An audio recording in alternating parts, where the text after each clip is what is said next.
Adab, Assalamu alaikum, and good evening to all participants here and everyone listening to me. My name is Dr. Aqdas Afzal. I'm faculty at Habib University. I'm an economist by training. I finished my PhD on a Fulbright scholarship from the University of Missouri. And I also write for Dawn. Some of you might have read my columns. I also write for the Friday Times. We are delighted to welcome you to the second episode of this series of conversations and spaces that Habib University has organized and is holding on the issue of climate change.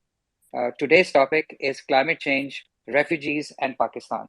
And I'm delighted to welcome my panel of speakers who will be speaking in the following order: Eric Shahzar, Michael Kugelman, Aisha Khan, and Ummamah Shah. After providing a brief opening statement, I will then subsequently introduce my speakers and give them 5 minutes each to problematize the situation as they see it. And after that, we will open the floor for questions from our participants. There are two things I want to say at this point. The first thing has to do with the medium of communication.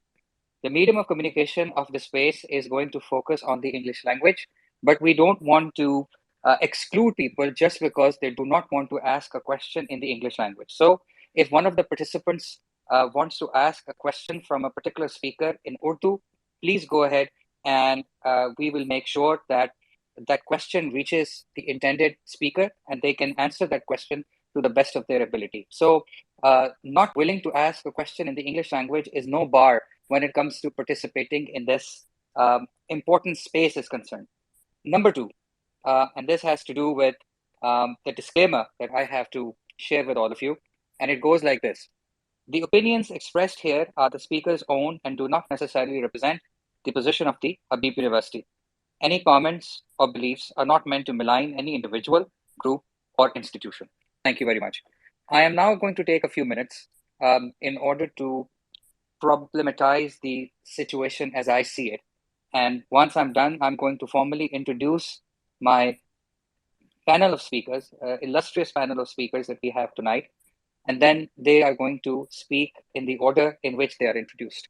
So, ladies and gentlemen, without further ado, I'd just like to problematize, or rather, take stock of the situation we are facing when it comes to climate change, and especially with respect to the most recent floods in Pakistan, which very well may turn out to be the worst floods in the history of this region.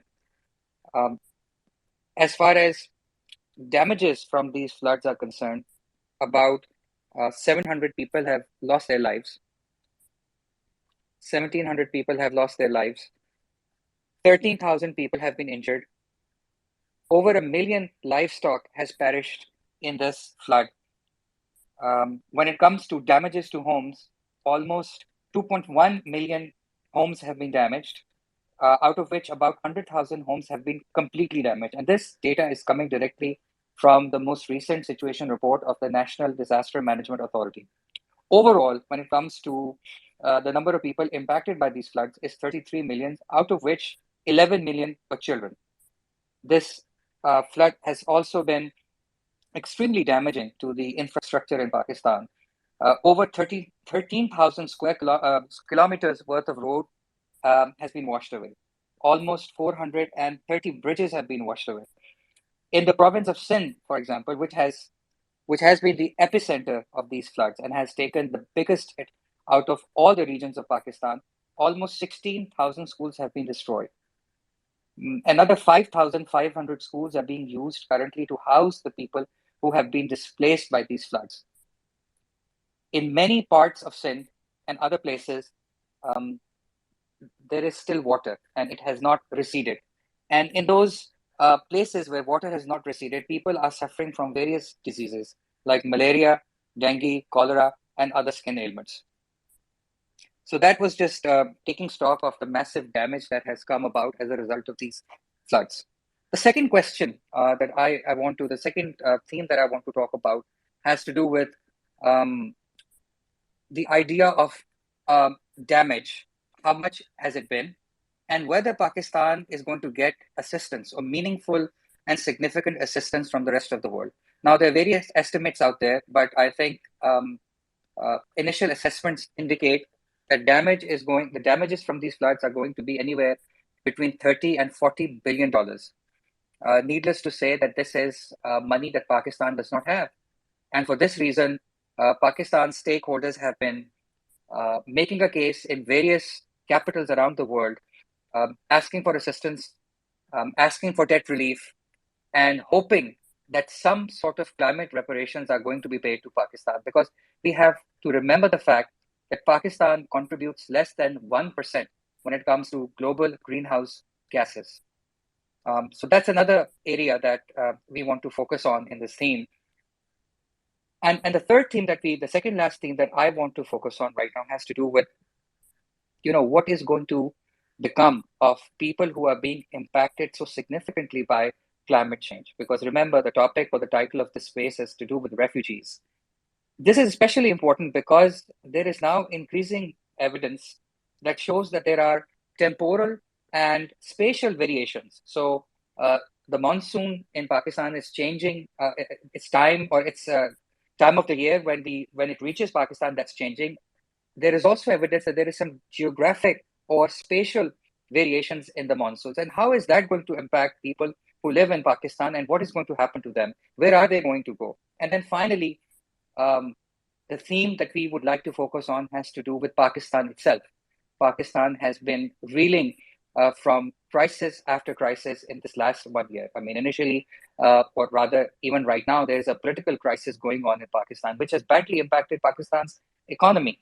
And we have gone through an economic crisis, and it appears that that economic crisis is very much with us. And on top of all this, we are now facing this very, very severe climate crisis, which might actually become an existential threat to Pakistan.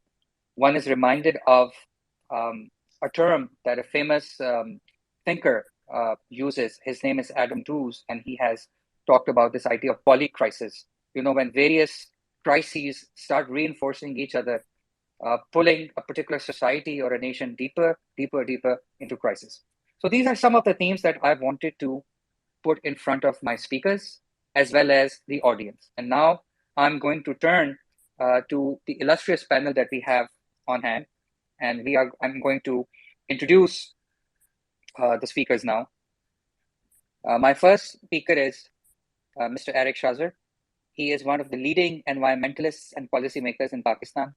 He has been a lecturer of political science in St. Anne's College, University of Oxford, UK, and a PhD candidate from the University of Karachi, Pakistan. Second speaker is the director, Mr. Michael Kugelman. He's the director of South Asian Institute at the Wilson Center, USA. He is the co-editor of 11 books and writes for the New York Times, Foreign Policy, Foreign Affairs, and other illustrious publications. Third speaker is Ms. Aisha Khan, who is the executive director for Civil Society Coalition for Climate Change and the head of Mountain and Glacier Protection Organization. Her work empowers various communities by working on sustainable development approaches with gender inclusivity. And last but not least, we have Ms. Ummamah Shah, who's the project lead for the Climate Reality Project and oversees the Global Shapers Karachi Hub and its curator. She has been honored to be invited to the Global Shapers Annual Summit at the World Economic Forum and at the United Nations in Geneva, Switzerland. So after this introduction, I would like to request my first speaker, Mr. Eric Shahzar, to please take 5 minutes in order to problematize the situation. And he can also use this as his opening statement. So the floor is yours, Mr. Shahzar. Thank you, Dr. Aqdas. It's happy to be here. Hello to everyone. It's good to be here with such a remarkable lineup of panelists. We have a great audience here as well. It was indeed the need of the hour for Pakistani communities, especially educational institutions, to start talking about the climate crisis. So thanks to Habib University for starting this, and I hope they continue the series on. The climate change narrative must be in the spotlight, especially in educational institutions in Pakistan. We're seeing climate deviations in the shape of chronic droughts, extreme heat waves, melting of glaciers, rising sea levels. All of this has been there for quite some time, for quite some decades actually. The scientific evidence has been there. But in Pakistan, unfortunately, it's just been sidelined due to political and economic turmoil, which we're seeing for the past decades. The economic indicators, they indeed show a bleak picture today, but all of this is actually linked with the climate crisis. Now, especially after the floods, people are talking about climate change. There is awareness about this. This year, we witnessed Pakistan's worst climate driven disaster. But I think what's more alarming now is that Pakistan will battle its second wave of catastrophe in the shape of malaria, cholera, dengue, waterborne diseases, malnutrition. Let's not forget food shortages, which are linked with the climate crisis as well. But I still think it's the very beginning of something very alarming. We have glacial floodings in the north, droughts, severe droughts in Balochistan, rising sea levels at the coastal belts of Pakistan and South Asia. My PhD work is on that actually. And with all of this, we have a situation where millions of climate refugees are, being created, and they'll be forced to leave their homes for better living conditions in habitable settings as well. Since this is a debate on climate refugees specifically, I will shed more light on this after the introductory remarks by everyone. Thank you. Acha, thank you very much. That was very nice to know. And we will definitely get back to you in order to ask you in more detail about the particular research that you are doing, especially with respect to refugees. Now, I'm going to request Mr. Michael Kugelman to please inform us with his opening statement. Over to you, sir. Yes, well, thanks again to Habib University and this session's organizers for the opportunity to join this very obviously timely, important discussion, and it's an honor to be on this panel. So I'll use my 5 minutes to make three quick points about climate change refugees. I also refer to it as climate-induced placement, which I think is a term that many use more broadly. First point, when thinking about climate refugees in Pakistan, I think it always helps to keep a regional lens in mind. As we all know, the entire region is acutely vulnerable to climate change effects and, by extension, to climate induced displacement. So, of course, flooding in Pakistan has displaced millions this year and previous years too. India has also seen flood induced displacement. And 2020, just a few years back, millions in both India and Bangladesh were displaced by Cyclone Amphan. Back in 2009, several million people in those two countries were displaced by another cyclone, Cyclone Isla. And there have been worsening storms on the Sundarban Islands in recent years that have prompted significant levels of displacement. I think we can refer to this all as climate induced displacement. And of course, there are also more what I would describe as gradual triggers for climate induced migration, such as long term water shortages and drought, which have prompted those in rural areas with water dependent livelihoods to migrate to cities. So the World Bank projects that there will be nearly 40 million climate migrants in South Asia on the whole by 2050. That's in a worst case scenario, one in which the region suffers from a lack of climate adaptation, climate mitigation policies. But even in the best case scenario, according to the World Bank, where there are more climate friendly policies that come out, the projections are still that there could be nearly 20 million climate migrants by 2050, less than 30 years from now. So climate-induced migration, much like climate change itself, is very much in that category of new 21st century threat, shared transnational challenges, much like pandemics, cyber threats, among others. And climate-induced migration, I think, can also have very literal cross-regional, or should I say intra-regional, cross-boundary manifestations if we think about the potential for such migration to become cross-border, i.e. climate refugees crossing into a bordering country. So the regional nature of climate-induced migration is one more reason for South Asia to promote some of that regional cooperation that has so often been elusive and lacking. Second point, very briefly, coming back to Pakistan specifically, is that the issue of climate-induced migration it seems to be in that category of policy challenge where there's ample awareness about it among officials, and some encouraging steps have been taken on policy levels, but the problem lies on the implementation side. So Pakistan, of course, as everyone knows, has a climate change policy. It's had one for, I believe, at least a decade, a national climate change policy. It has an accompanying implementing framework. And that climate change policy does feature some provisions meant to ease some of the conditions that can trigger climate-induced displacement. There's a national food security policy that aims to make agriculture more resilient in the face of climate change. And the climate change policy itself features some action plans meant to address rural to urban migration. But the challenge, the problem is that so many of these climate adaptation plans envisaged in these policies have not been implemented or haven't been implemented well. And the implementing framework of the national climate change policy has been singled out for its lack of monitoring and evaluation measures. And there appears to be a tendency to pass new climate related laws instead of focusing on implementing and enforcing earlier ones. So, what this means is that policies meant to remove or at least ease the likelihood of triggers for climate induced displacement, such as climate resilient agriculture, the use of stronger building materials, and so on, they don't get far enough along in the implementation stage where they can be meaningful. Third and final point relates to the challenge of international responses to climate-induced displacement in Pakistan or anywhere else. So far as I know, there are no specific international legal frameworks related to climate-induced displacement. There's no consensus within the international system on a definition for an environmental refugee, and that makes it hard to come up with justifications for legal responses. But I would argue that while there may not be legal justifications for international interventions to address threats around climate refugees, clearly there are compelling normative justifications, and especially in Pakistan. And there have been some notable interventions from the international community that are meant to ease the conditions that trigger climate-induced displacement in South Asia, though my sense is that most of these don't actually focus on Pakistan. They focus elsewhere in the region. So the British government, for example, has a program that helps develop early systems for climate-vulnerable communities in a few different countries in the region. The World Bank and the Red Cross have offered technological and scientific support for natural disaster risk management programs.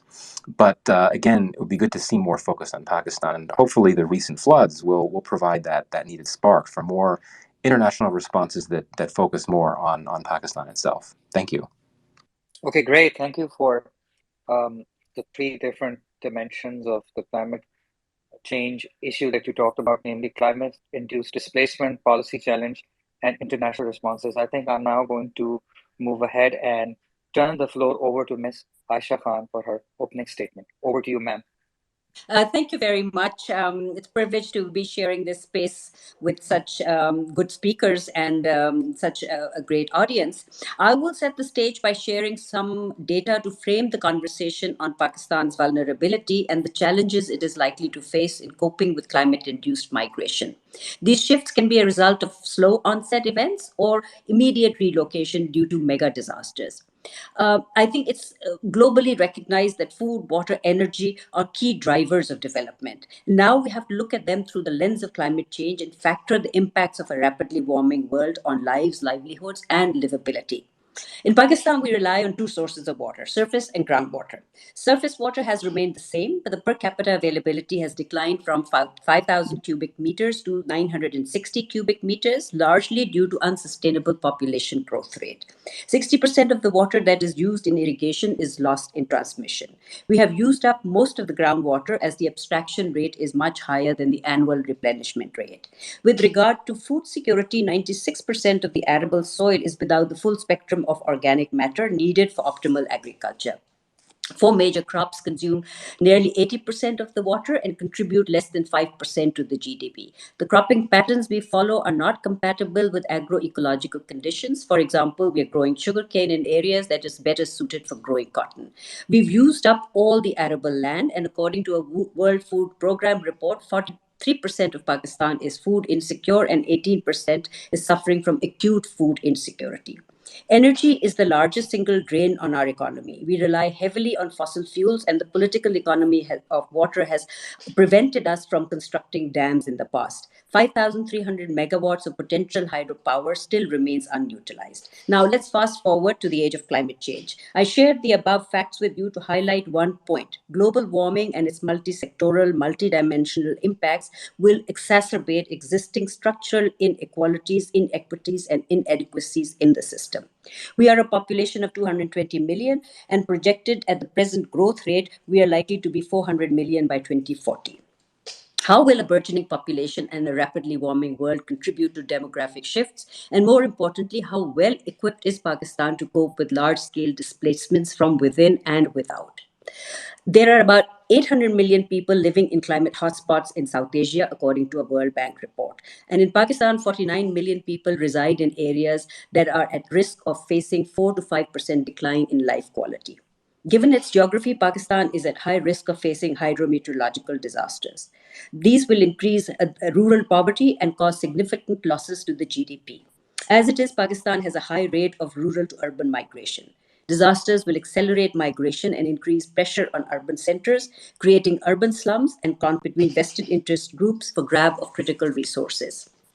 Women who are already vulnerable will face increased risk of violence, exploitation, and serious mental health issues. Increased frequency of floods, droughts, and more areas becoming hotspots will decrease productivity.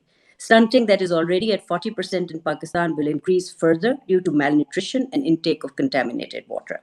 Economic losses due to climate change, even before the monster floods of 2022, were estimated at 3.79 billion annually. Current estimates for recovery and rehabilitation from recent floods is about 30 billion, and this does not include the secondary and intergenerational impact of losses. At the present warming trajectory, climate migration will increase as the local environment degrades and is unable to support lives and livelihoods. This will be a crisis for countries at the national level and also at the global level. The scale of most likely climate refugee movements needs to be mapped and plans and policies developed to manage it.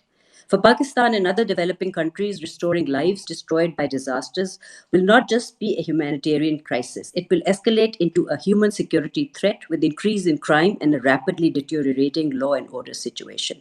Economically, Pakistan will not be able to carry the burden of loss and damage. This issue of loss and damage will be flagged by Pakistan at the upcoming COP27. Industry without energy, agriculture without water, and reduction in transboundary river flows due to decreased intake at source will put the country on a crisis slide from where it will not be able to recover if it crosses a certain inflection point. There is a symbiotic relationship between Pakistan's climate ambition and its development agenda.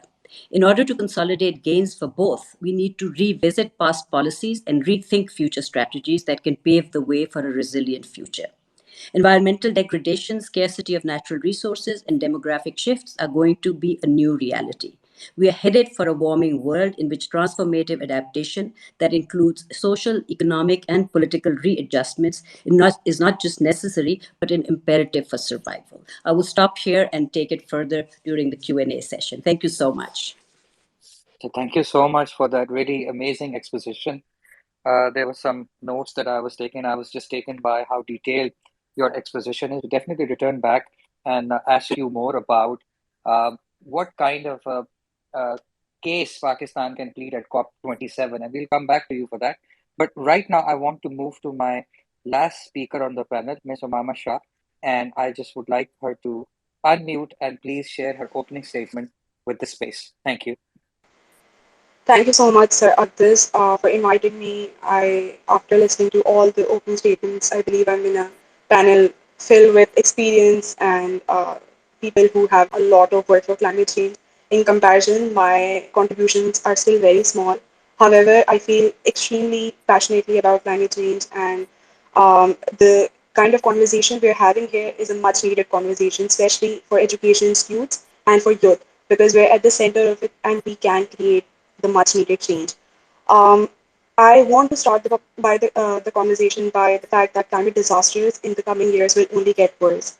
The climate change effects can be observed, especially since the 20th century. The province was hit badly by cyclones in 1999, earthquake in the following year, extreme rains, major droughts, floods, and the current monster floods are not the only, I'd say, worst floods that the province was being hit by. It was also hit in 2018 and 2010. Um, since I also have roots in a Sindh village, I understand firsthand the impact of climate change and how important it is to not only have a collective dialogue but collective action.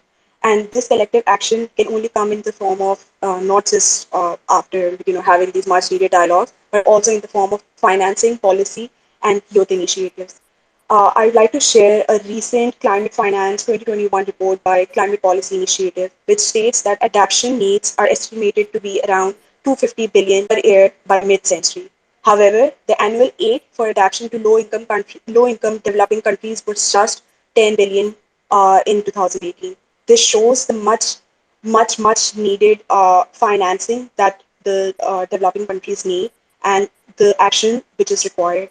Currently, me and my colleagues at Global Shapers are kind of working for a COP fees for COP27 for the World Economic Forum on climate adaptation and why and how important climate finance really is for adaptive solutions. If we just come to the term itself, the refugee term itself for climate impact, we need to also broaden the scope of refugees. It's not just humans which are being impacted by climate change. We also need to consider all the animals which are also being impacted. Climate change is well known that it's a human-made crisis. However, animals are also at the center of being impacted. It always impacts the most vulnerable communities out there. So we need to first of all broaden the definition itself. We need to incorporate animals in the definition of refugees also. Secondly, and most importantly, we need to think long term in terms of climate adaptation. This means investing in resilient infrastructure such as housing, such as roads. It also means incorporating policies related to sustainable farming, such as agroforestry, because Pakistan, in its essence, is an agrarian country. Thirdly, and most importantly, just like we are having this conversation here, we need to incorporate climate communication, climate education, and this includes not just youth from universities, but also farmers who are unaware about the worsening impacts of climate change and how they can cope up with it. Most importantly, I'd also like to highlight the importance of peace building because I also work in the field of peace building. As climate disasters get worse, violent extremism will also peak. So it's extremely important now more than ever to incorporate peace, the values of peace and peace building while we're dealing with climate change. Yeah, I would like to end the conversation by these important notes. First of all, we need to broaden the term itself and incorporate animals in the term of climate refugees. And then we need to think long term in terms of financing, policy, and we need to incorporate peace building in climate change. Yep. Thank you. Thank you so much, Ummamah, and I'm really thankful to you for pointing out my somewhat anthropocentric take on the subject, but thank you for providing that lens, that corrective, and I'm very thankful to you for pointing out that indeed animals also constitute refugees when it comes to displacement caused by climate change. So I'm very thankful for that perspective.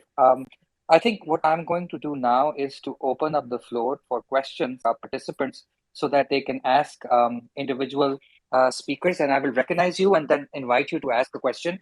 And I would request that you please keep it brief, that you introduce yourself.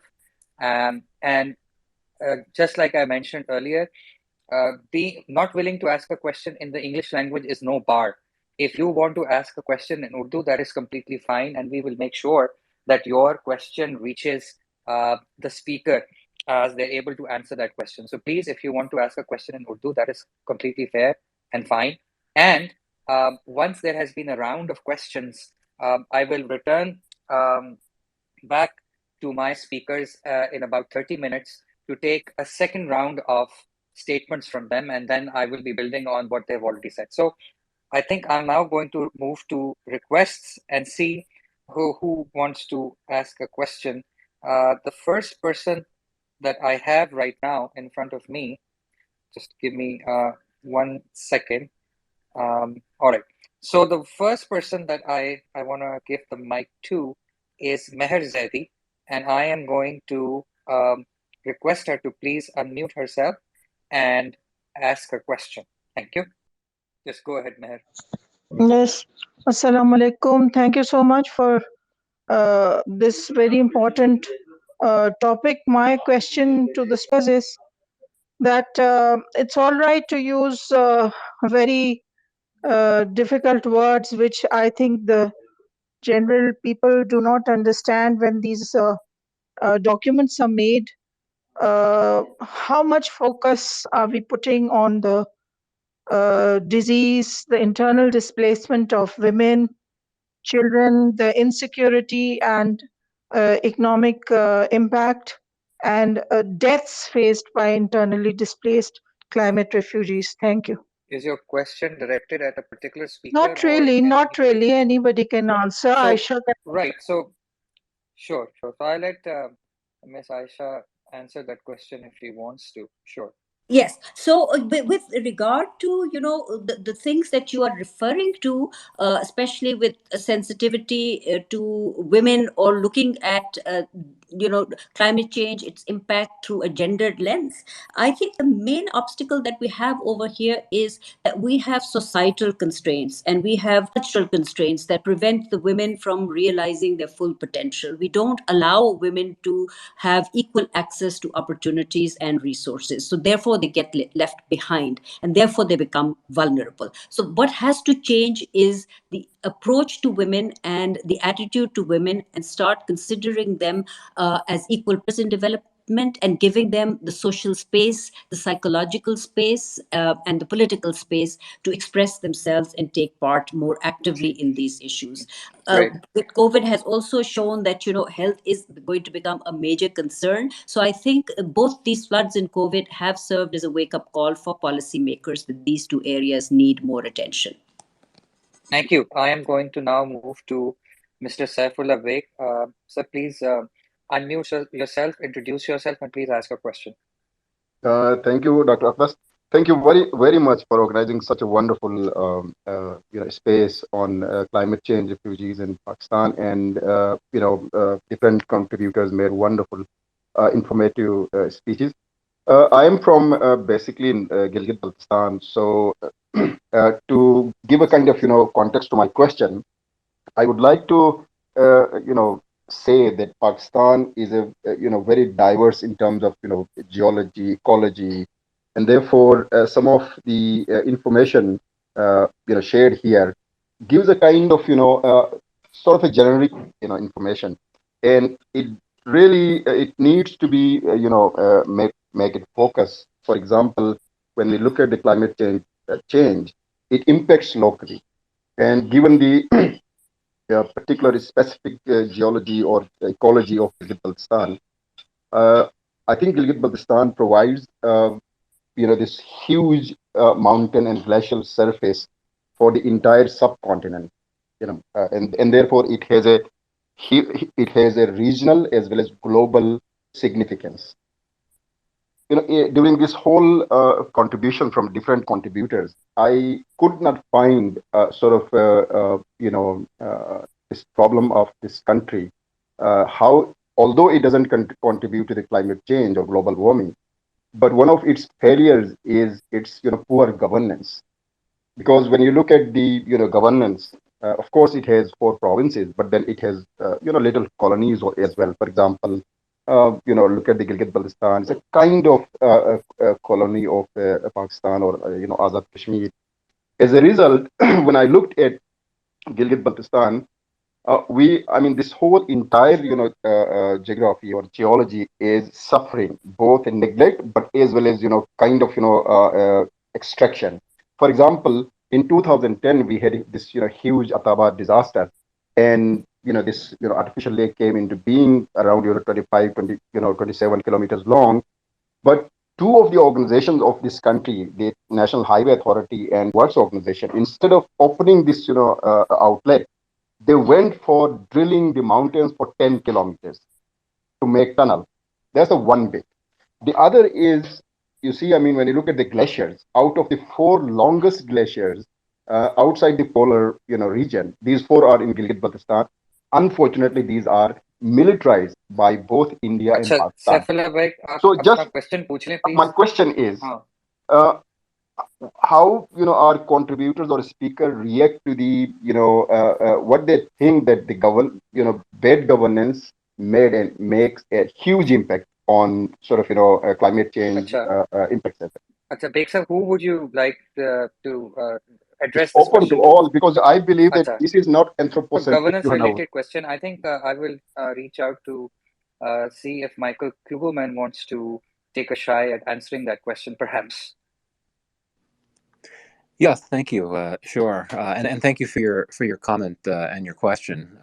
I think that in recent weeks there's been a lot of discussion and commentary about what could have been done better in the past to have ensured that the effects of these floods could not have been as catastrophic as they were. And I think it's a sensitive and even a difficult conversation to have, at a moment when so many have been affected and so many are suffering significantly, to be talking about failures of governance. It may seem a bit insensitive, but I think that it is important to highlight the fact that, yes, on the one hand, Pakistan for sure. I mean, we've heard the stat mentioned so often in recent weeks that it contributes so little to global warming, and yet it suffers disproportionately from the polluting acts that the developed world, as well as China, have perpetrated in over the years. So that clearly is a data point right there, and for sure, no one in Pakistan, no official, no one could have prevented these floods from happening. Obviously, no one could have prevented these intense rains, these monsoon rains, from being as intense as they were and coming as early as they did in the season. No one could have prevented that. But I think it's true that you could look at some issues that have come up in the past, such as, for example, what if there had been better regulation of deforestation in recent decades? What if there had been better regulation of these encroachments and construction along riversides? What if there had been better efforts to ensure that water infrastructure was better maintained and stronger and more durable, because the state of many cases of water infrastructure in Pakistan is not in a good place, and obviously that makes it difficult to withstand raging floodwaters. So I think that there's a balance at play here as well. I think that one could certainly argue that if things had been done differently in terms of what I would describe as ecological governance in the past, that might have that certainly could have, what I would have hoped, eased some of the worst effects of these climate-induced disasters. But for sure, there's so much that Pakistan could not have done just because of what other countries, what the polluting countries have done in the past, and that's obviously a very different issue. So I think it's a combination of factors at play. So thank you so much for that really detailed answer. I'm now going to move to Khwaja Saab. If you could just please unmute and ask your question, and please introduce yourself and also tell us who the question is addressed to. Thank you, Professor Akhtas, for creating such a distinguished panel on such a pertinent issue. Hats off to you, and you've been doing this beautiful work around the proper issues, regardless of whatever the political situation is. My question is to Mr. Kugelman, and my question is that, do you think, with Pakistan relying so much on global financial, institutions, do you think that they are aware, or is there a need of a framework to restructure or kind of make these loans which Pakistan has, and which is a kind of a pressing issue for every government to deal with? So do you think the people at large at those global institutions are aware that how kind of these loans which Pakistan has can affect, and do you think it's the time kind of ripe for restructuring or making a framework for all the countries which are basically debt burdened, and resulting they cannot basically work on these climate issues and all these issues of displacement, which all the distinguished have mentioned. And there's a supplementary question which you may find pertinent, that I heard a discussion which you had at Wilson's with Ambassador Olson and Bruce Riddell, and I think you had Robin Raphael, where they basically mentioned that Pakistan, we not need to engage a lot to Pakistan financially, and even Ambassador Olson was saying that we do not even need to be kind of engaging Pakistan at this present moment on a kind of business to business or even educationally. So do you think the present chaos in Pakistan is somewhat related to what was basically going on in Washington soon after the Afghan, or just before the Afghan takeover of Taliban? Thank you. Okay, thank you. Mr. Kugelman, please go ahead.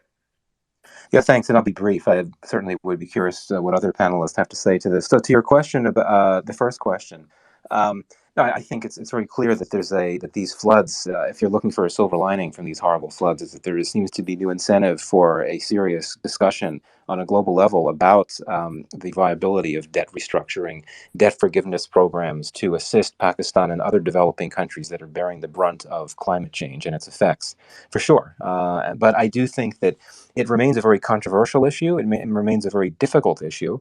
Lest we forget that in many countries around the world, including in the United States, climate change itself is a controversial and divisive topic. You've got many influential folks in Washington that don't think it exists. And so, if it may be putting the cart before the horse to be thinking about these questions. I mean, as important as they are, it may be too early to be thinking about questions of paradigm shifts in which the world suddenly rallies around broader notions of debt forgiveness tied to helping countries suffering from climate change. Because, sitting here in DC, I think that the notion of the Congress passing new legislation authorizing significant levels of funding to go to a Pakistan or another developing country bearing the brunt of climate change to help them over the long term weather those impacts of climate change. I can't imagine that happening, quite frankly. So I think that unfortunately, there may be new momentum for discussions around these issues, but I think that we need to think of it in terms of a long game. Final point on this. I do think that in a Pakistan-specific context, I think that many donors would want to see indications that the Pakistani state, would be willing to come halfway and would not simply be expecting to receive significant levels of assistance from the international community without doing anything in return. I think that a strong desire to see Pakistan making new commitments to addressing some of the governance failures that I had gone over before. So, short answer to your question, I think there's more momentum for there to be conversations around these types of issues, but that's going to take a long time. And certainly, I think that there's domestic Hmm. political factors, even in these countries, even in the key donor states, that could make it Yeah, difficult to expect any type of action anytime soon. yeah, because I mean, we might want to take note of the um, peculiar situation, especially in UK, that is itself suffering from some political instability as we speak. And I think that is invariably going to have an impact on whatever translates into de facto assistance for Pakistan, even though United Kingdom has been very generous in providing assistance. But I think the peculiar circumstances within donor countries, as you rightly point out, is also going to impact what translates into on the ground assistance for Pakistan. Okay, so now I have Mr. Awan who is going to ask the question, and my request to you, sir, is to please introduce yourself. And in order to include my other two speakers in this conversation, I'm going to first address your question to Eric and Ummamah. So please go ahead and ask your question. Awan, sir. Thank you very much, Professor Aqdas Afzal. This is Suhail Awan. I work with UNHCR. My area, basically, I'm based in Kabul, and I basically work on the solutions for refugees and solutions for displaced population. Uh, while I agree with Michael Kugelman that 1951 Geneva, Refugee Convention, I mean, there's no legal framework for climate-induced displacement. Uh, I mean, at the same time, now the world over, I mean, the total refugee figure crossed 100 million, but at the same time, the climate induced population is estimated somewhere around 300 million. So, I mean, in this situation, uh, uh, uh, I respect Professor Akhtar Afzal that my questions are directed to the speaker, Eric. Eric Shahzar. Definitely, I would like Eric Shahzar to answer from solutions point of view, but from Michael Kugelman, from political and from policy point of view, how do you think, Michael, that this legal framework, how it is possible, but at the same time, the second question comes into the mind, that what are those possible solutions, though I myself can answer, but I would like to hear from Eric Shahzar, what are those possible solutions which can be worked out locally by the countries to integrate or reintegrate the climate induced population. So over. I'll try being being a brief, though this subject is very close to what I do. Thank you very much. Okay, so thank you for Thank that you. question.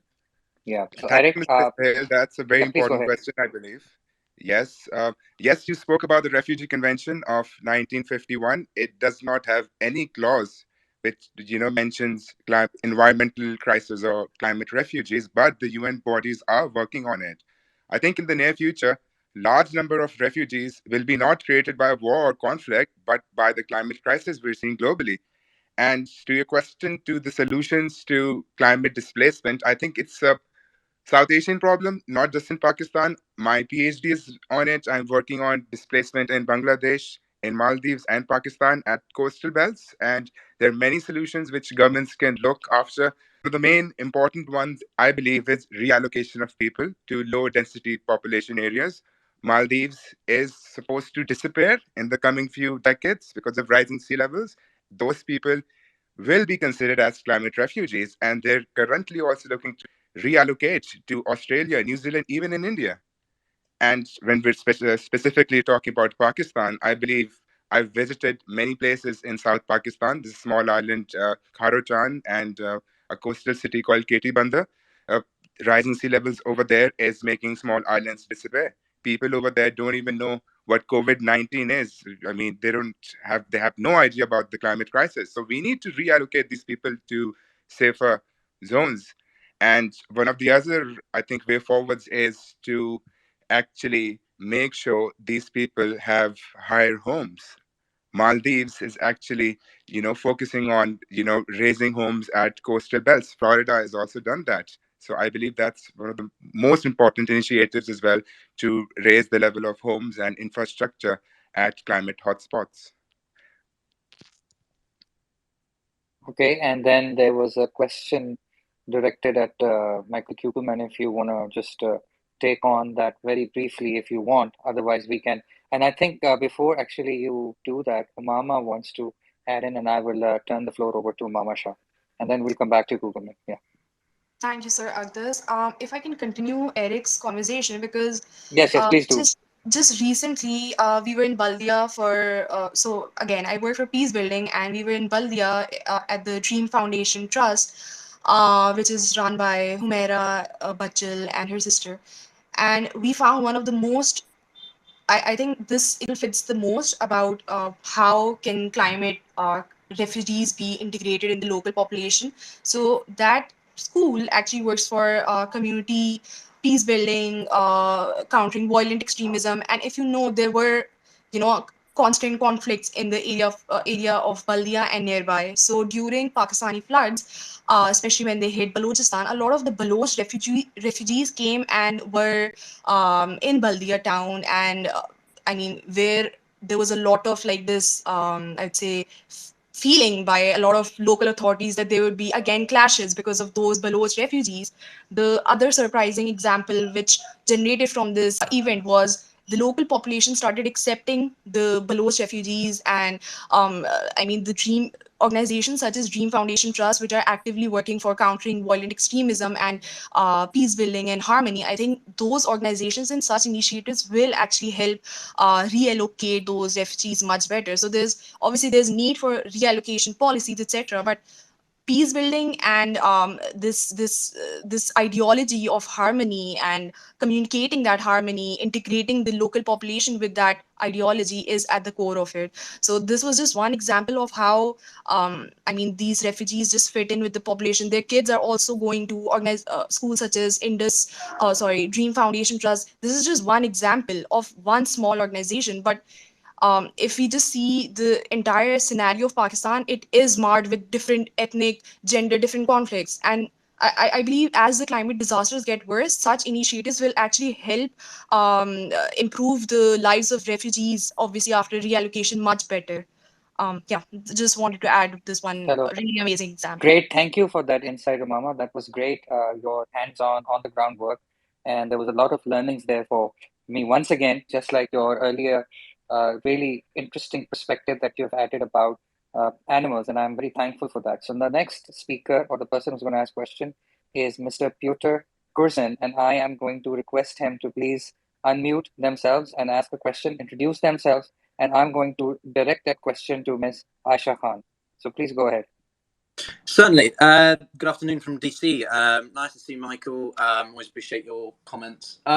Yeah, my name's Piotr. I'm from the UK, but I've been living in DC. I've worked in Crisis Group and World Bank, currently on climate conflict and the relationship to security and migration more broadly. So my question is, I focus predominantly on the Horn of Africa and the MENA region, but the Central Asian region with Afghanistan and the fallout from the collapse of the country and government last year is obviously something that leaves a bit of a difficult balancing act, because basically, how do we balance not legitimizing the Taliban, but having to engage with them in certain areas to do with like crisis management, humanitarian fallout? How do we manage that versus, the likely spillover effects of climate change and migration? Therefore, because inevitably you're going to have cross-border movement, and that's going to need engagement from all relevant actors in the region to try and sort of minimize the negative consequences, the negative feedback. So, just curious what your thoughts are on balancing sort of engagement versus climate mitigation and adaptation policies. Thank you. Great question. Ms. Aisha Khan, would you like to please answer that for Mr. Curzon? Yes, thank you. Conflict is going to be a result of scarcities. So I think we need to be very mindful of that in South Asia, we already live in a very volatile region. And this is only going to add on to it. And human nature is a very brutal thing. When survival is at stake, people behave in very different ways. With your reference to Afghanistan, it's going to become a very difficult issue because it has not been recognized because of the government, because of its refusal to include women in public spaces and be an inclusive government. But I think if we look at climate change through the lens of a human tragedy or changes in the lives of people, then we'll have to, or the international community will have to come up with some means of ensuring that the actions do not end up adding to the hardship of the common person who has nothing to do with the political government or ideology of the Taliban. So some ways and mechanisms will have to be found to deliver aid so that these people can at least cope with the crisis, which is going to affect their daily lives. Thank you for that. We are coming up on the hour, and as promised, I am going to return to my illustrious panel in order to ask them some probing, not questions, but to kind of coax them, guide them towards certain parts of the discussion that we have probably not paid too much attention to. But I certainly, some of the speakers who have asked questions have pointed in that direction. So I think I am going to start with Ms. Aisha Khan and ask her, what should be Pakistan's strategy at COP27? What kind of things should they hope for? What are they likely to get from COP27? And how should Pakistani policymakers use this forum to highlight the climate crisis that is going on in Pakistan? Thank you. Thank you for that question. And COP27 is coming up in Sharm el Sheikh in November, and the immediate disaster that we have faced will be highlighted. So typically, Pakistan, frames its agenda in line with the G77. So I think people need to understand that at these climate conferences, you don't represent only a country; you are part of a bloc, and the decisions that are taken collectively by the negotiators. So for Pakistan, although loss and damage is not formal agenda item, not just Pakistan, but I think all the developing countries since 1991 have been clamoring for it. So at the Glasgow COP last year, the Santiago Network was set up to be a technical committee. So Pakistan will certainly push for acceleration of work and a separate finance facility to be created in line with and the support of all the developing countries. I think Pakistan will also take up the issue of adaptation because according to the Paris Agreement, the 100 billion that was committed was supposed to go 50% for mitigation and 50 for adaptation. But A, not all that money has come in, and B, only 20% went to adaptation and the rest went to mitigation. And third, climate finance will be top of the agenda because it has to do with the additional finances, which include loss and damage, doubling of adaptation, and meeting the 100 billion goal, and to set up the new targets for the post-2025 climate fund. So I think Pakistan is going to be very vocal this year. There's a large delegation that is going from the Ministry of Climate Change. There are a few parliamentarians who are also going. We as civil society this time have been included in prior consultations to help the country frame the agenda and bring in our specific strengths and knowledge to add to how conversations should be conducted and what side events should be done by the civil society platforms to flag the event for wider dissemination amongst the people who are participating at COP. Great. That's certainly heartening to know that Pakistani policymakers are doing their homework and they're trying to do their utmost in trying to highlight this really horrible crisis that Pakistani people have been facing for the last few months. I am now going to request Michael Kugelman to please tell us a bit more about the geopolitical dimensions of this present climate crisis in Pakistan. I mean, you may remember that I mentioned that in terms of both temporal and spatial dimensions, there is evidence that the monsoon is changing. And if people who are severely impacted by these monsoons and these changes keep happening, especially in terms of intensity, we are going to see massive movement of people from these regions. How prepared is this region, South Asia, in terms of dealing with this eventuality? Do we have the requisite institutions? And if not, what do these countries need to do in order to prepare themselves better for this coming situation? Thank you. Yep, go ahead. Yep. Sorry about that. Can you hear me? Yes, Okay, I can. sorry. We can hear you. Please go ahead. Right. Well, no, I think that this is a really critical question, and I think that I go back to what I had said right at the start that we're looking at a challenge that is is shared by Pakistan and its neighbors, its immediate neighbors and its broader neighbors across the region. Right. Climate change obviously knows no borders, and when we talk about climate-induced migration, clearly we have to look at the possibility that this could entail cross-border movement. And we're already seeing that to some extent. I mean, if you look at some of the movements that we've seen from Bangladesh into India in recent years, I think that would be an example already. I think so. What you really need, ideally, is better mechanisms to spark more cooperation within the region to discuss this shared threat. But that's the challenge, right? That SARC, which is I think has really been seen as the main regional institution in South Asia, it really is very ineffective, mainly because of the India-Pakistan problem. And we started to see in recent years a trend that I would describe as sub-regionalization, where you've had some countries try to band together and create their own integrative, collaborative efforts. Like India, for example, has sought to re-energize the BIMSTEC grouping, which comprises as members most of the South Asian countries except for Pakistan and Afghanistan. And so what does that give you? That doesn't help when you're trying to promote broader regional integration. So if you look at attempts that were made during the early months of the pandemic, the COVID pandemic, to promote joint efforts to address the pandemic, those didn't work out very well either. SARC did have a few meetings. I believe India may have led one meeting to try to come up with some type of collective plan, and it didn't work. And this is very troubling, right? Because you're looking at, again, a challenge, climate-induced displacement, but also climate change more broadly.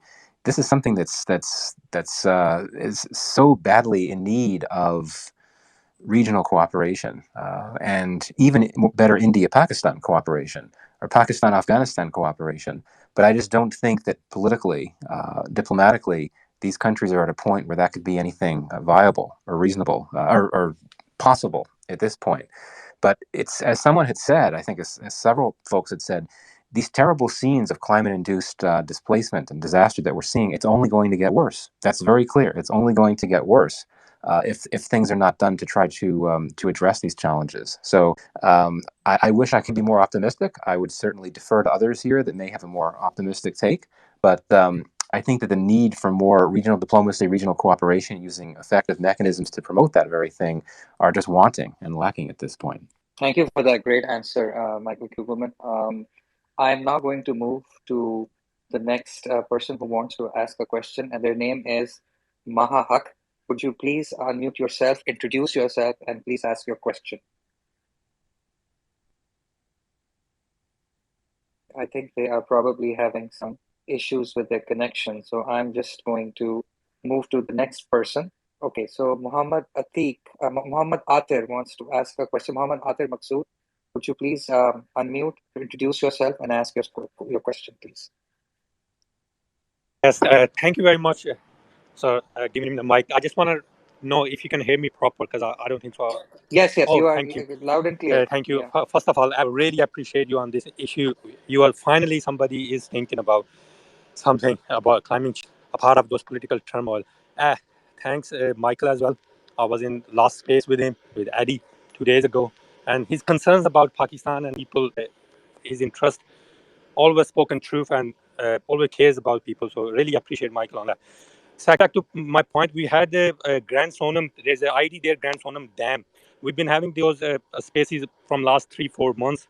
Shani was hosting them from Melbourne. What I came to conclusion is, as Michael said early on, we cannot stop this. Whatever is happening is global problem. Most of the countries are doing much, whatever they can.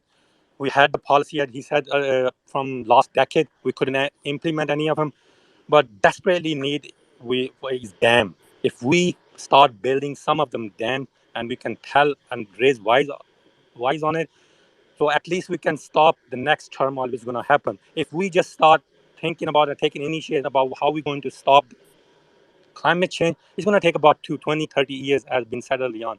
So desperate need. After all these 6-7 months spaces, talking to different people, the Grand Forum is down there. He has a lot of data on what's going on.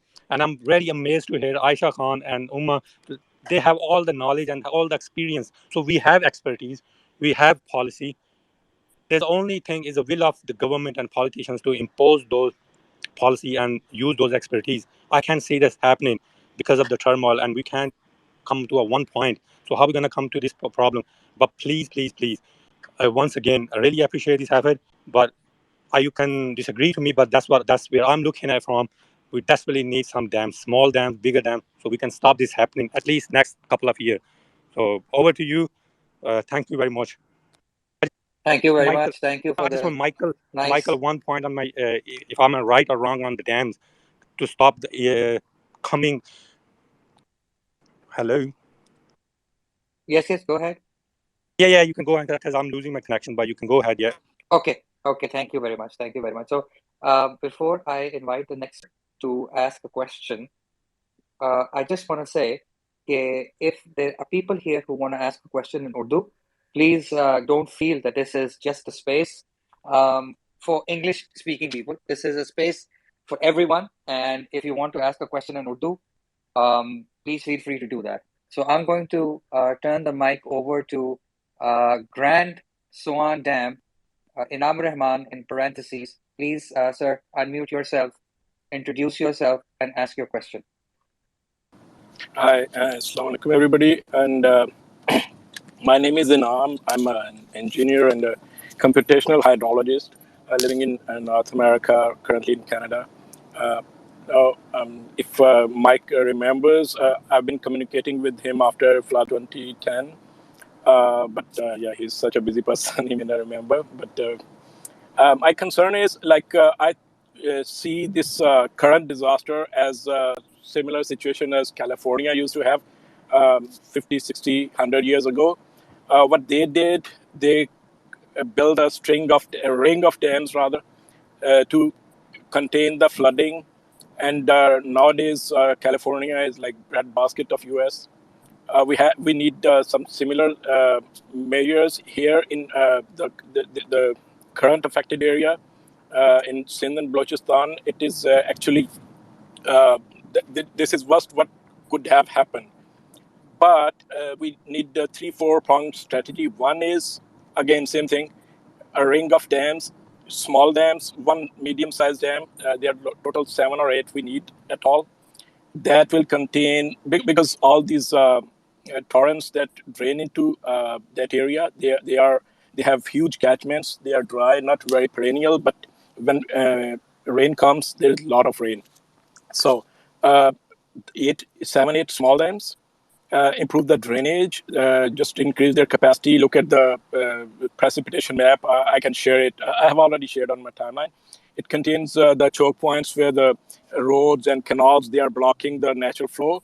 And there is one more thing. We have blocked a huge river that is called Nari Balan. It is totally disappeared, but when rain comes, it soared to like 42 kilometers wide. We need to respect its path, and but it's just simple math. You sit on a map and design something for that. अच्छा Yeah, इनाम because साहब ये sorry to interject इनाम साहब ये जो river आप बता रहे हैं ये कहाँ है? Where is this river that you're talking about that's been yes, blocked? it has the biggest catchment. Its name is Nari Bulan. It is the one that passes by Sibbi. Now अच्छा the अच्छा problem because is it's that area was extremely badly hit from the data that I've seen. Sibbi, Jafrabad, Nasirabad, all that area, and I think it's probably because of what you are mentioning right now. yeah, its catchment is bigger than both Jhelum and Chenab. The problem is we have totally misused it, and uh, that's why you can imagine 41, 42 kilometer wide river were flowing there. If you see the satellite maps, we need some siphons, some bunds to contain it. It is not a rocket science, very simple thing, but we need to do it. So the Okay, first thing great. is, let me just take a couple of minutes. One is seven, eight small dams. Second is improve the drainage. Third is just plantation drive like Imran Khan did in KPK and northern areas, but we need it in Balochistan and Sindh as well. Change the ground cover that heats up the area and intensifies the monsoon. We cannot fix the global warming trend, but if we have a better ground cover in Pakistan, believe me, it can make a big difference. The fourth thing is that I've been always pushing. That is to if we have a better control on Indus floods itself, it can harvest like $100 billion worth of water every year, and it can cut the floods into half. Just imagine in KPK Valley, Peshawar Valley in KPK, or in Balochistan Sindh this time, if we didn't have a flood in the main stem of Indus, the drainage could have been 10 times faster. So these are three, four things we simply do. We ठीक है. at least these area can become like California, no floods at all. We just do the basic math. But if we Amazing. had these three measures, the monsoon couldn't have flooded the state. Amazing. That's it. I'm really impressed with all that information that you have shared with me. I am going to uh, communicate with you offline in order to get more information. I think we are now approaching uh, towards the end of this space. We have very little time left, and I'm now going to request the members of my illustrious panel to please take a few minutes and provide us with their um, closing statements. And we are going to move in the same order as before. So it's going to be Eric, Mike, Aisha, and then Ummamah. So without further ado, I'm going to invite Eric to please share his closing statement with us. Thank you, Doctor. So I wanted to comment on how lawmaking isn't enough in Pakistan. We need better governing structures in place. I just want to quote an example of a couple of years ago, the federal climate change budget was actually slashed by 34%. Now I know that climate change is a provincial topic, but at the same time, if we see across the globe, even in the region, federal climate change budgets have also quadrupled because it's a borderless challenge. All the provinces are going to face the calamity, and we need the budgets to go up. And 98% of the budget went to the Billion Tree Tsunami Project. Now, planting trees is a very progressive initiative, but at the same time, we need to invest in climate mitigation and adaptation as well. More so, also boost our renewables such as solar and wind. I also think that many people who have been displaced must be prioritized in the green jobs so that they can start living with dignity again. That should be the most important thing the government should be doing right now. We should also be focusing on nature-based solutions. South Pakistan is blessed to have mangroves as well. We need to focus on mangroves because it stops rising sea levels. We need early warning systems. It's visible in many countries. For instance, if there are floods in Scotland, people get to know about that in a couple of days so they can evacuate. Now, with early warning systems, what we can do is we can minimize the danger and the damage being done by climate change. So that's something which we need in place. Lastly, I want to comment that we also need to educate the masses on the gravity of the issue. We need to have the climate change subject in schools, in colleges, and universities as well. I think civil society, young people have a very important role in tackling the climate crisis. Thank you very much. Okay, thank you for those really nice closing statements. You talked about education, you talked about green jobs, green nature solutions.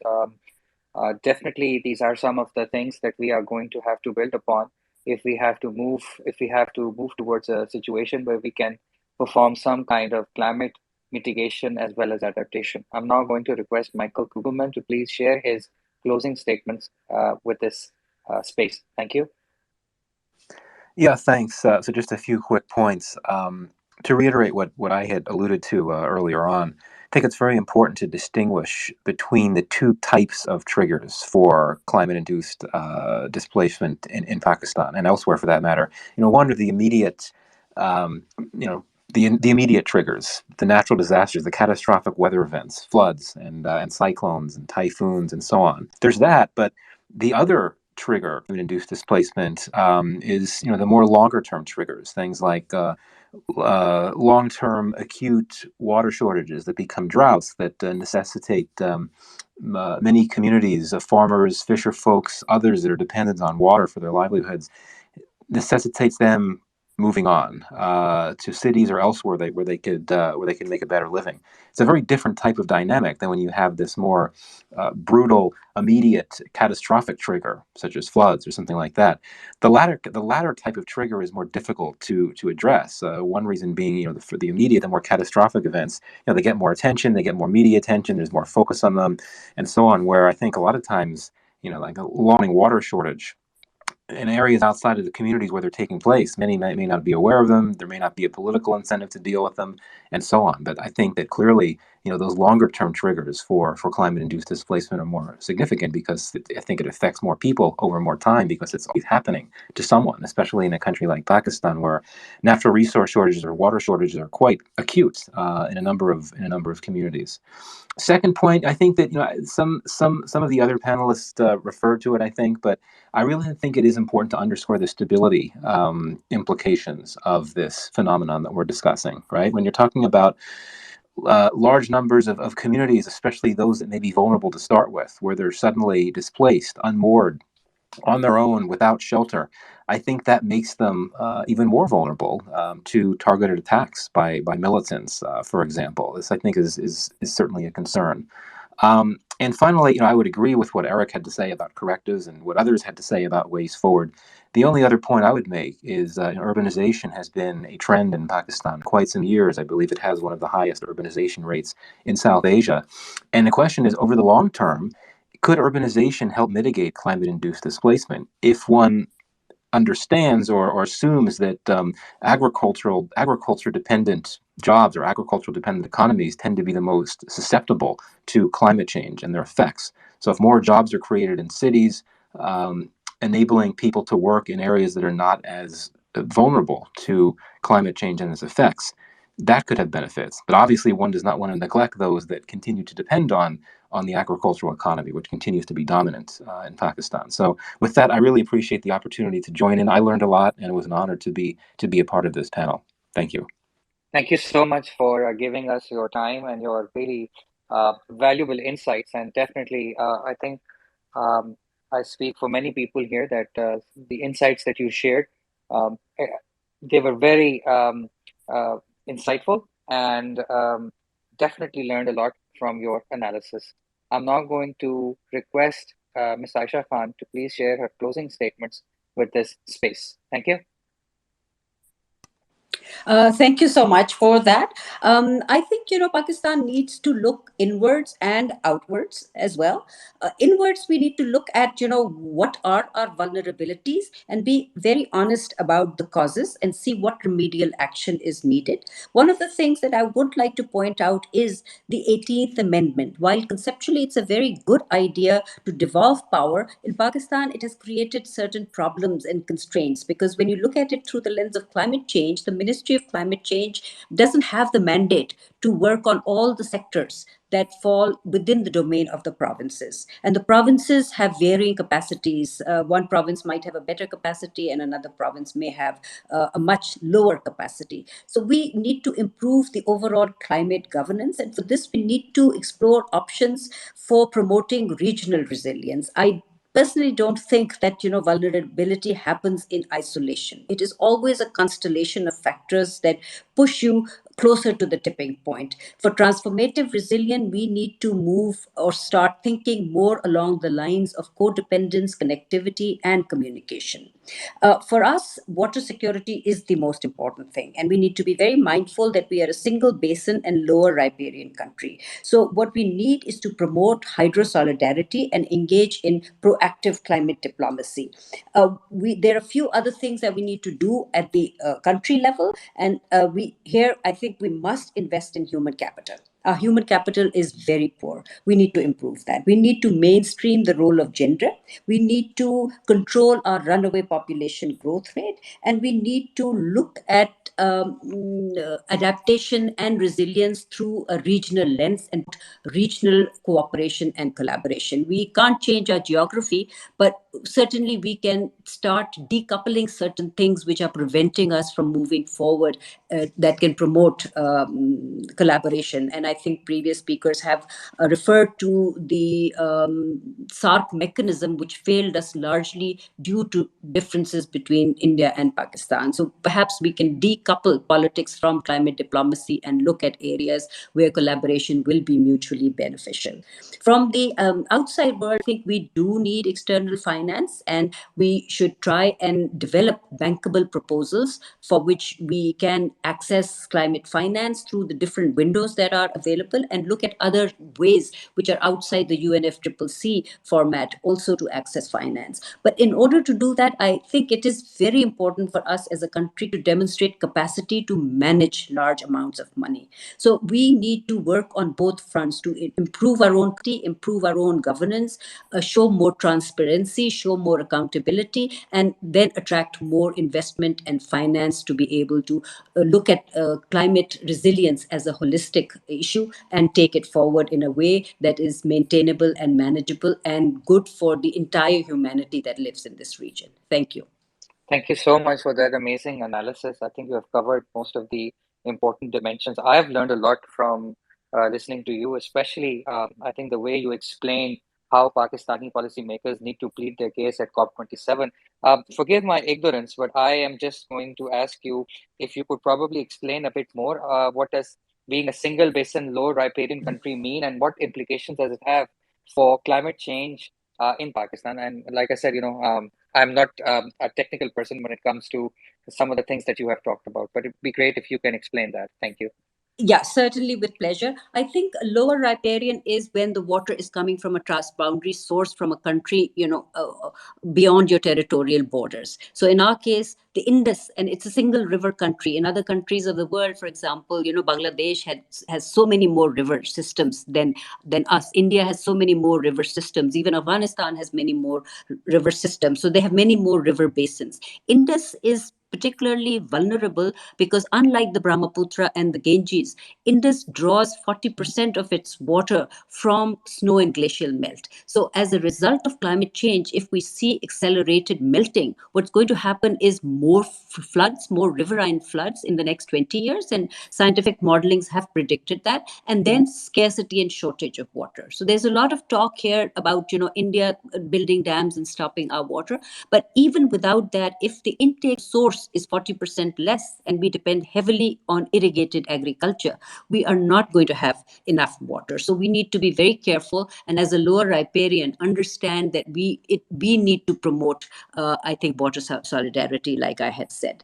Did you ask me something about COP that I No, forgot? I was just appreciating you for giving such a holistic um, analysis on how Pakistani policymakers can plead their case better at COP27. I was very thankful to you for that. And now I am going to request Ummamah to please share her closing statements, because we would like to uh, end this space immediately after Ummamah has shared her closing statements. So it's over to Ummamah, please. Thank you so much, Sir Aqdas. I think it's hard to follow up after what Miss Aisha has shared. She has covered everything, all the important points. I think it's important for us to obviously rally for climate finance, for adaptation, and there is a Pakistan delegation going in. I just wanted to wish the Pakistani delegation luck, and I hope it leads to optimistic results and outcomes. But more than that, I think everything is covered. Just want to emphasize a few points. We need to, as an economy, as policymakers, as youth, and like more people, we need to in Pakistan think long term. We need to first obviously work on climate education for farmers. We are an agrarian country. We need to understand how to incorporate sustainable farming in the way we are working. How to invest more in resilient crops. Uh, I think it's important to have those conversations. So being in this conversation, to be included as a panelist, just is a big honor. I believe we need to have such conversations again and again, so that the more people are engaged, the more action it leads to. And I just wanted to share one thing here. I am part of Global Shapers Karachi, and Eric Shahzar is also part of the same community. And then there are different people across the different youth across Pakistan which are part of it, and all the youth which went to Geneva, which went to UN, all highlighted Pakistan's situation. And I think it's the support we generated, the amount of donations, the amount of crowdfunding we did after representing Pakistan for relief efforts. All the people who came back are working on relief efforts and rehabilitation. All the youth which came and raised their voice. I think it's really important for youth to be included in such panels, and for youth to be considered seriously in policy making. In if we are coming up with certain nature-based solutions, we do need grants and investment, etc. Our government needs to kind of focus on youth-led initiatives and youth representation more. And I think it will lead to the change we want to, but we do need more representation of not just obviously youth, but also women, and have a more holistic and non-human centric policy when it comes to climate adaptation. Because again, if there were 100 people killed by for example one climate disasters, there would be like 10,000, over 10,000 animals killed. We need to be more holistic and non-human centric when we think about climate change. That's about it. Thank you. Thank you so much, Ummamah, for talking about representation, for talking about non-human centric approaches, and I appreciated you for bringing that to light. And you're completely correct when you say those things. With these words, I am going to take this opportunity to profusely thank the illustrious panel that Habib University was able to put together for this second episode of the series of spaces that Habib University is conducting on this very important topic of climate change. Today's Twitter space, Climate Change, Refugees in Pakistan, has benefited immensely from inputs from Eric Shahzar, from Michael Kugelman, from Aisha Khan, and from Ummamah Shah. And I think we stand more learned, more knowledgeable, and better informed about what is going on in Pakistan. And I hope that we will continue these spaces, that we will keep talking, keep learning from each other. And I would also like to take this opportunity to thank the team at Marketing and Communications at Habib University that has assisted me in conducting this amazing Twitter space. And I also want to thank all the participants who have taken time, their very busy schedules. They have asked questions and they have pushed us in directions that it would not have been possible without their assistance. So without further ado, I would like to take this opportunity to now close this space. And until we meet again, thank you very much. Khuda Hafiz and God bless.